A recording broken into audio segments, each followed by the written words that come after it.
My message today is the way of the Spirit, and I have a lighthearted subtitle of Jesus in July. Because in our Mile High Church, we often like to focus on Jesus during holiday time, where we honor Jesus as the embodiment of the divine Spirit. But I want to focus a little bit more today on Jesus, the brilliant spiritual philosopher. Perhaps the greatest spiritual teacher of all time, and also the most challenging to apply. And I often like to make the distinction between the teachings of Jesus and the teachings about Jesus. The teachings about Jesus include holidays and rites and how to do them, from baptism to communion. It can include ideas around original sin or even hellfire and damnation. And we honor all of these, except sometimes we struggle with that hell and damnation part. Right? Sometimes I meet people who have a tough time describing what this teaching is to especially their Christian friends. And one of the ways that I like to put it is we're kind of like a very progressive Christianity because we believe in the teachings of Jesus. We just don't believe in hell. We don't believe in hell, and that has implications for how we view God, ourselves, and the world around us. Because we don't believe in hell, we don't believe in a judgmental God. We believe that God is an unconditionally loving presence. Yeah. Because we don't believe in hell, we don't believe in a test that says you have to be a particular religion to go to heaven and be loved by God, or of a particular nationality or sexual orientation. Everyone gets in to that divine Spirit. And we believe that we as human beings are not here to try and improve our worthiness to a presence that already knows, trust me, how beautiful and precious and awesome you are. But we are here to radiate the light of that presence and bring an experience of the kingdom of heaven on earth for ourselves and others. So quite a lot comes out of just not believing in hell. Get the hell out, hell. Right? And again, we honor all aspects of the Christian faith, the beautiful Christian faith that includes so many of the teachings of Jesus. And Christianity would generally present itself as a universal teaching for all. And I would just make the argument that I don't know if Jesus would agree with that. I don't know if the teachings of Jesus would tell us that Christianity, or what he would call the way, was for everyone. He says this in the Gospels: "Enter in through the narrow door, for wide is the door and broad is the road which leads to destruction, and many are those who travel on it. Oh, how narrow is the door, and how difficult is the road which leads to life, and few are those who are found on it." That's some challenging stuff, right? That's some Jedi Knight type of training stuff to get going. And scholars believe that Jesus called his teaching the way. The way.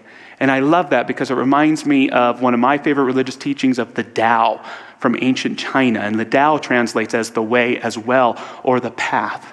And where the Tao focuses on the way of nature and our organic world and how to live in alignment with it, Jesus' the way focuses on his belief about the nature of God, the nature of the Spirit, and how it can manifest in, through, and around us. It's about a complete discipleship towards practicing an unconditional love and forgiveness, an unconditional confidence and faith, an unconditional humility and selflessness. And is it hard? It's damn hard. It's the hardest spiritual teaching that's ever been presented.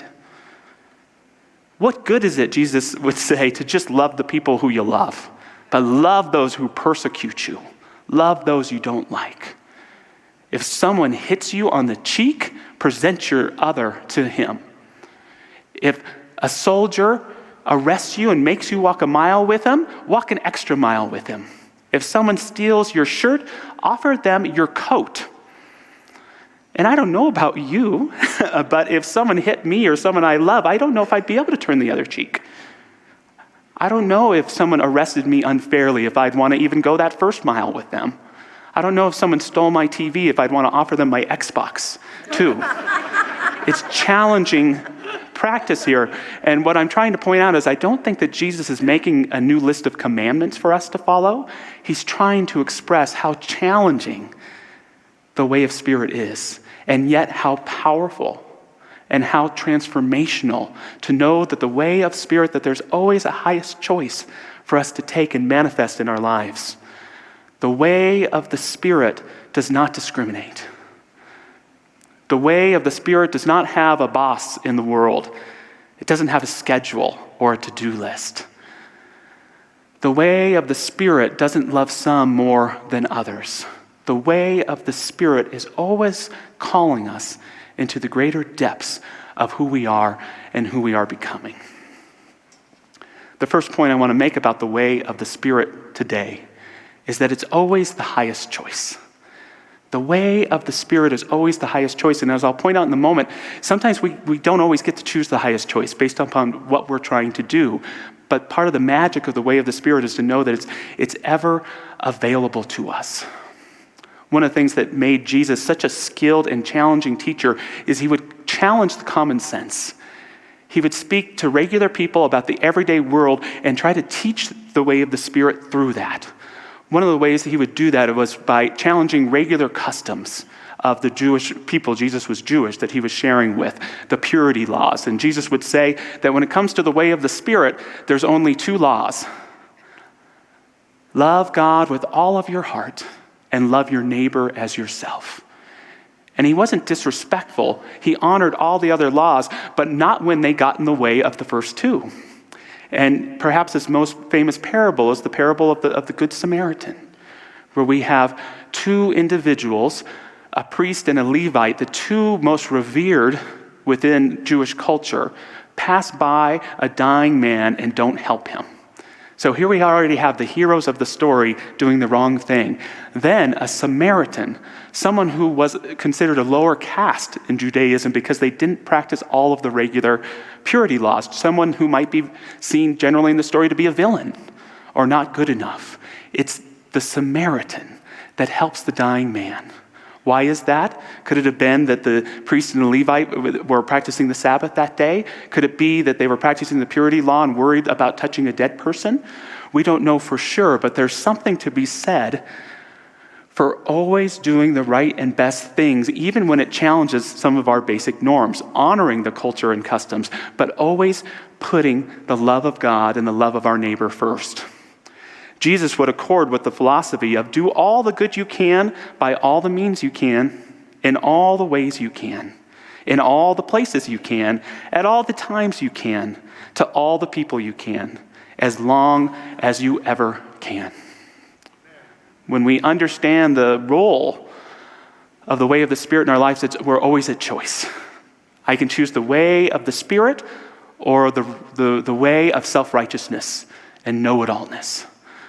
I can choose the way of the Spirit or the way of resentment or judgment, the way of the Spirit or the way of anxiety, the way of the Spirit or the way of self-rejection. What's it going to be? And again, it's not always for everybody all the time, but to know it is there is the beautiful blessing. You know, I don't know if the way of the Spirit would always work for Bill Belichick coaching the New England Patriots. I don't know if the way of the Spirit would always work for General MacArthur overseeing troops in World War II.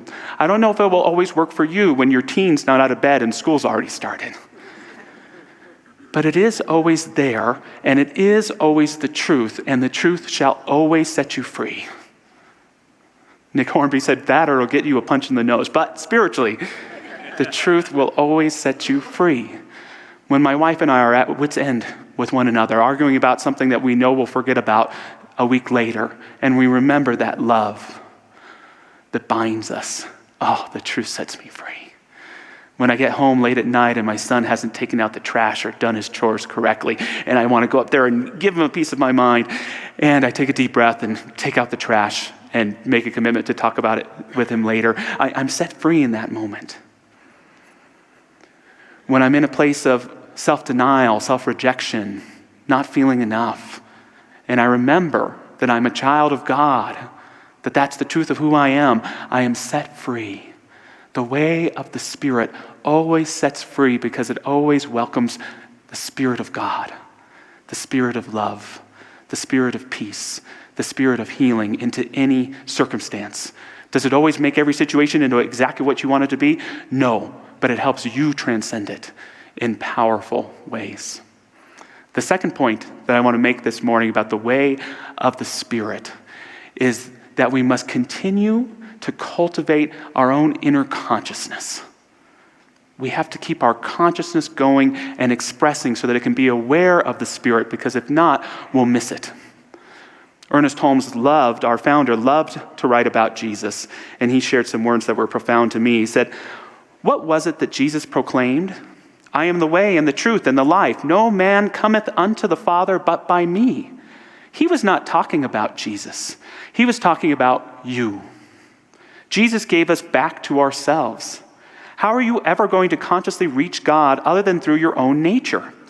There are no prophets other than the wise. There is no God beyond truth, and no revelation higher than the realization of the divinity within us.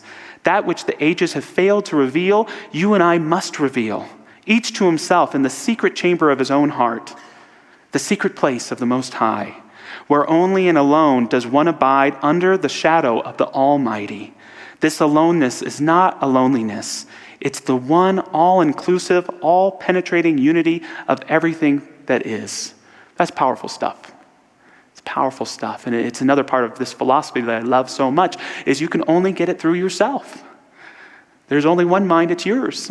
There's only one heart, it's yours. And you have to get it in your own way, which means we have to do our work in meditation. We have to do our work in prayer. Jesus tells us to go into our closets, to go within, to experience and cultivate our own sense of the divine so we can bring it out into the world.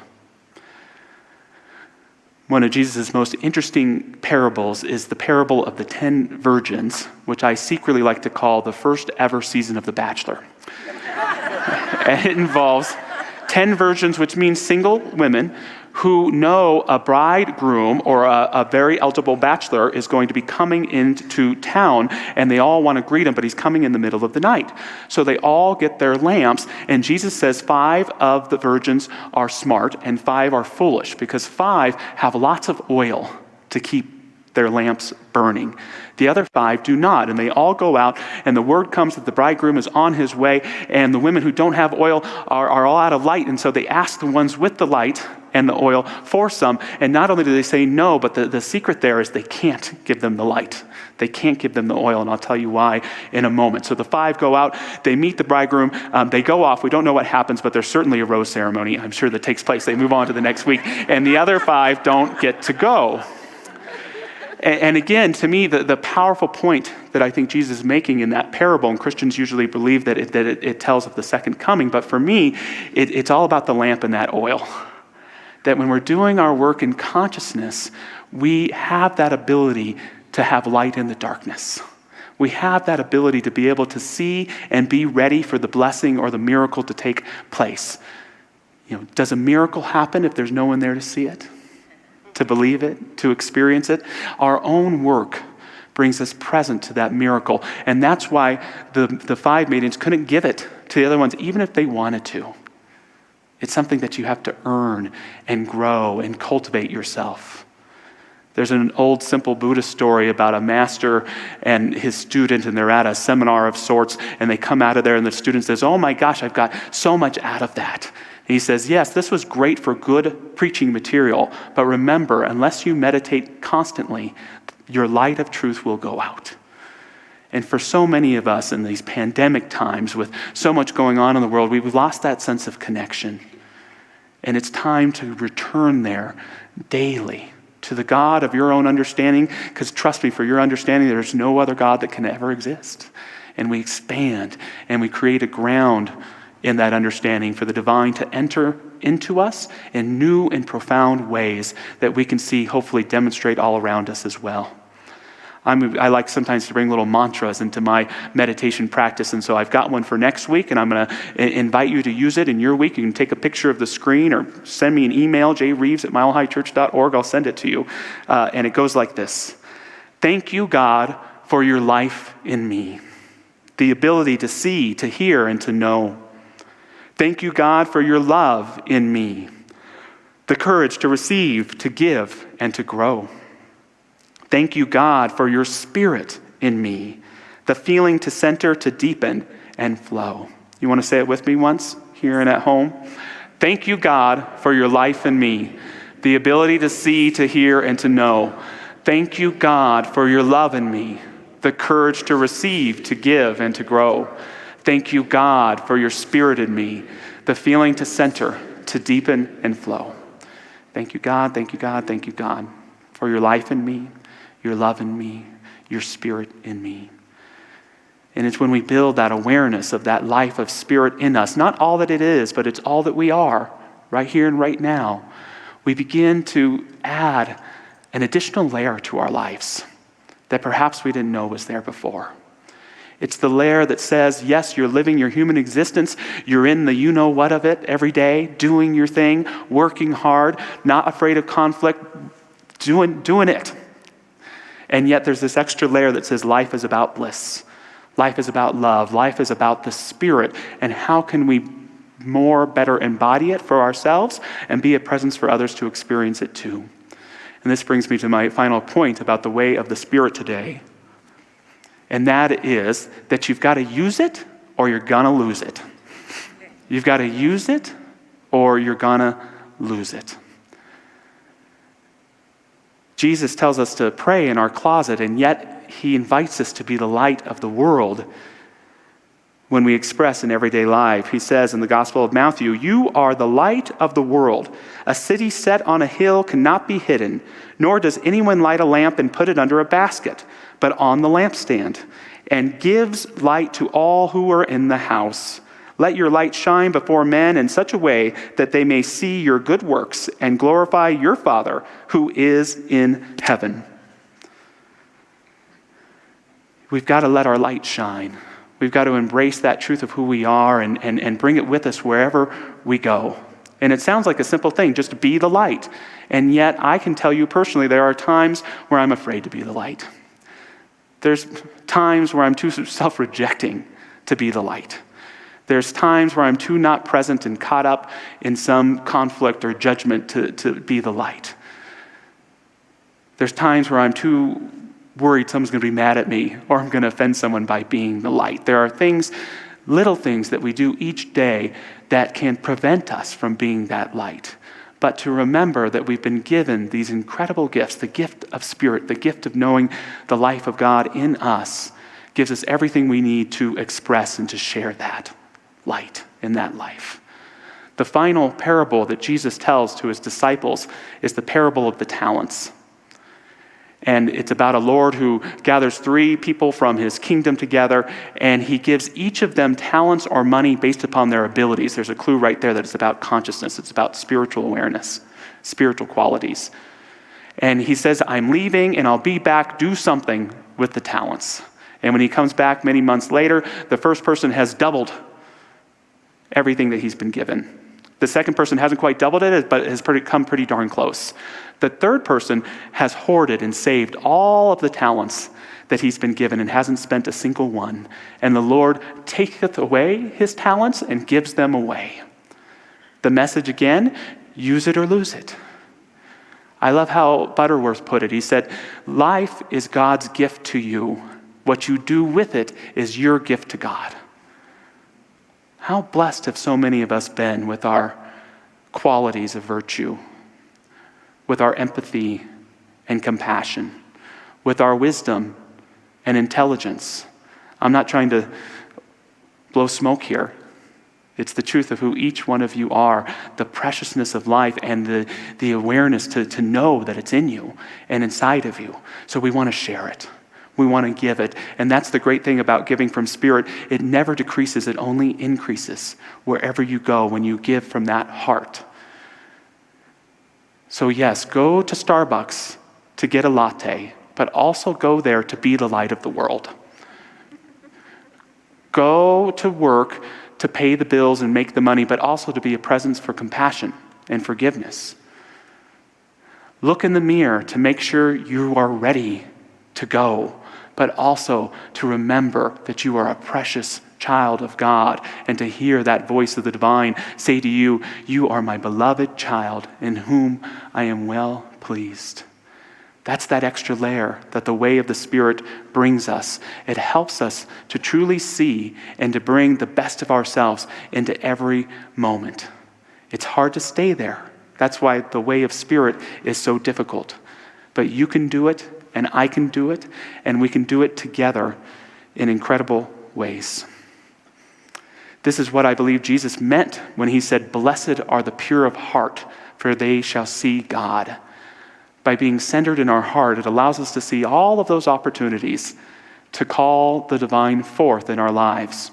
Or as a great Sufi teacher, Ahmed Aktif, once said, he said, "Let the eye of your heart be opened, that you may see the Spirit and behold invisible things." One more time. "Let the eye of your heart be opened, that you may see the Spirit and behold invisible things." That understanding that there's that invisible essence to our lives, that way of the Spirit. And when we combine that with our daily activities, our daily choices, our life begins to resonate. There begins to be a congruence where we feel reconnected with the best of ourselves and the best of the divine. And that's when the healing starts happening. That's when the abundance starts happening. That's when the connections start happening. That's when the miracles start becoming normal in our life, when we flow and bring that inner and outer aspect of ourselves together to be who we are and the awesome children of God that we are as well, all rooted in the same life. I want to close today with a quote from Leo Tolstoy, perhaps the greatest novelist of all time, Russian novelist. And in his later life, he did his own interpretation of the Gospels, called The Gospel in Brief. And so this is his interpretation of what will be a familiar saying to many of you who are familiar with the Gospel of John. He says, speaking for Jesus, "My teaching is the tree of life. The Father is he who cultivates the tree. He cleans and grooms those branches that bear fruit so that even more fruit will grow on them. Hold to my teaching of life, and life will grow within you. And just as the branch does not live of itself, but takes life from the tree, likewise you will take life from my teaching. My teaching is the tree, you are the branches. Whoever lives by my teaching of life will bear much fruit. And so, apart from my teaching, there is no life." So just taking those words into prayer, and I invite any of our incredible prayer practitioners who'd like to stand and join me for this prayer to do so. What a beautiful image, that tree of life, as an expression of Spirit and the way of Spirit itself, rooted in infinite love, endless compassion, eternal, unconditioned joy, the glory of knowing the truth of who we are in the light and love of God. I choose to see myself as rooted in that tree this day, and I invite each person who joins me in this prayer to do the same. To know that indeed we are the branches of this infinite love, this divine life, this unconditioned joy. That it outstretches and grows when we allow ourselves to be pruned of anything that no longer belongs in our consciousness, in our body, in our affairs. We let it all go. We even say, "Yes, God, you do it."